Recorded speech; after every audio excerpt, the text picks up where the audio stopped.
আজকেও রান্না করেছি, দেখো কি রান্না করেছি। আজকে প্রথমে আমি রাতে করেছি সেটা দেখিয়ে দিই। এখানে আলু ভাজা, এটা কি বলো তো, চিংড়ি মাছের পকোড়াই প্রথমবার করেছি, খেতে কেমন হবে জানি না। আর এখানে তোমাদের দাদাভাই শিম আলুর তরকারি করে দিয়েছি।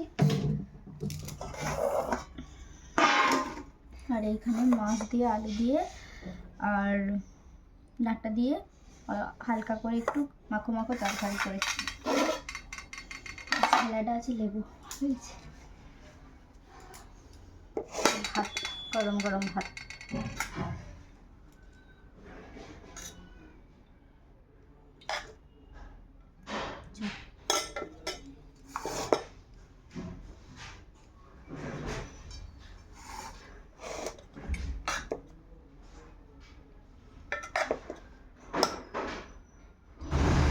নাস্তাতে চিংড়ি মাছের পকোড়া, আমি খালি চিকেন পকোড়া বলছি।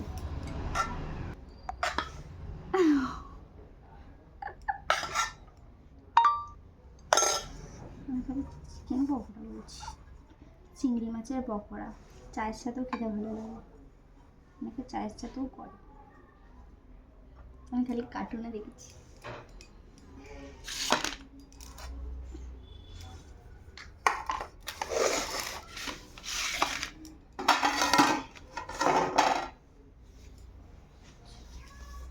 অনেকদিন পর লেবু কিনে এসছে, আজকে লেবুটা কেটেছি।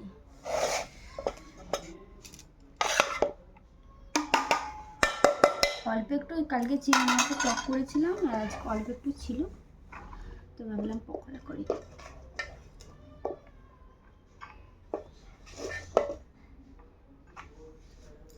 গরম গরমে ভালো লাগে বলে গরম গরমই করেছি। তো চলো খাওয়া দাওয়া শুরু করে দিই। আর তোমাদের কার কার আমাদের ভিডিও ভালো লাগে অবশ্যই জানিও। তো চলো টাটা।